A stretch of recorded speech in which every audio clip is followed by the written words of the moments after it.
Hello everyone, welcome to the 2017 Draper Hills TED Talk for our fellows. I am Trịnh Hội, not Hoi, which means smelly in Vietnamese. So it's Trịnh Hội and I am from Vietnam. It's going to be the title of my talk, and to some of you, maybe you think, well, why would he want to say that he's from Vietnam? Isn't that so obvious? It was and it is obvious to you. But for me, personally, for a very long time, it wasn't so obvious. Because for a very long time, I wasn't so proud to say where I'm from.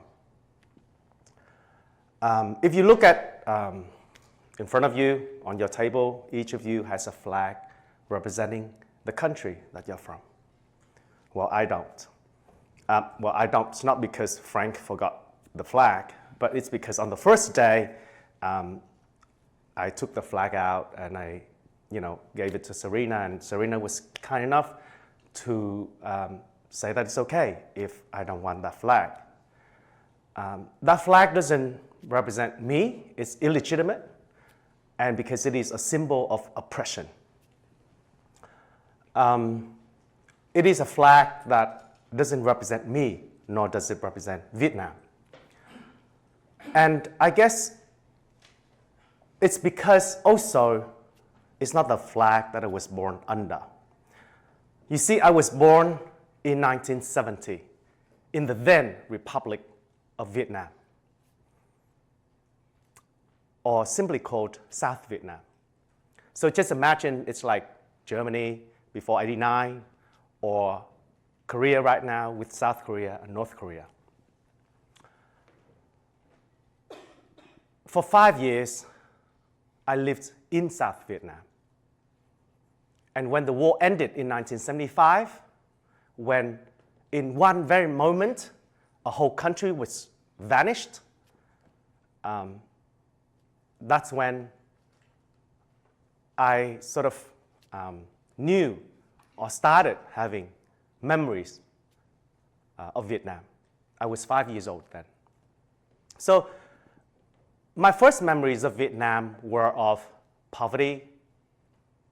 Right after the war, my dad was sent to prison because of his links to the South Vietnamese army. And after being in prison for 3 years, he was actually released. But then our house was confiscated. Together with millions of other South Vietnamese, we were banished to new economic zones where I grew up, where there was no water, no electricity, and where my youngest brother died. It is also in that remote island that my dad escaped by boat, and having spent 10 days on the high sea, he got to Thailand, and then after that, he got resettled in Australia. And it took him 5 years to sponsor us over. So as the son of a refugee, I got to Australia at the age of 15. And when we left Vietnam, we thought that we would never go back. So when I got to Australia, and Australia was a great land of opportunity, there was water all the time, the TV was on all the time, there was electricity. I thought that was it. That's my new identity. And so not only because I didn't want to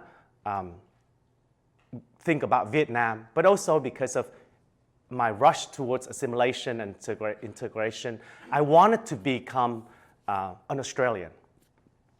So throughout law school, and then even when I got a law job at Baker McKenzie, one of the biggest law firms in the world, whenever someone asked me or wherever, I would say, I'm from Australia. That's what I would say.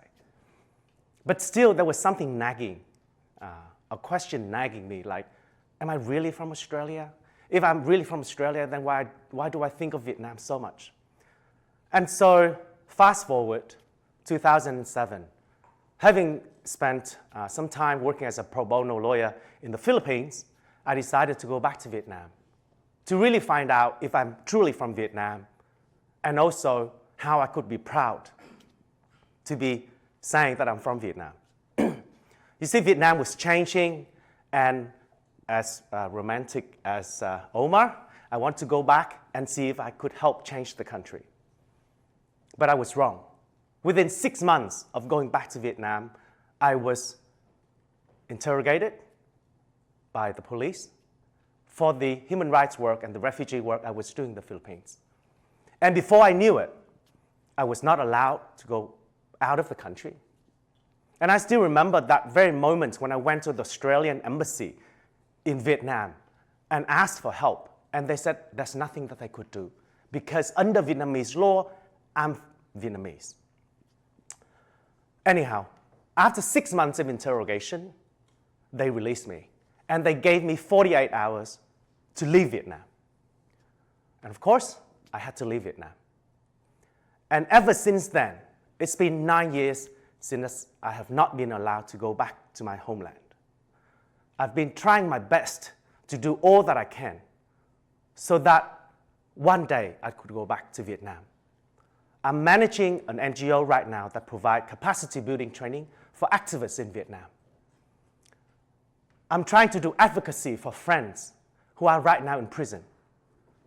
Just 21 days ago, a friend of mine, a blogger, was sent to prison for 10 years for simply blogging and trying to criticize the government for the authoritarian rule that they are placing Vietnam right now.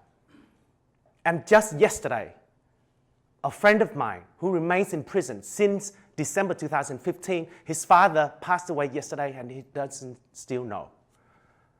So the reason why I'm saying I'm from Vietnam is because I'm standing here and telling you that I would try my best so that one day a flag will be there representing me, representing a free, democratic, and compassionate Vietnam, and that hopefully one day, not just me, but 95 million Vietnamese will be proud to say that we are from Vietnam.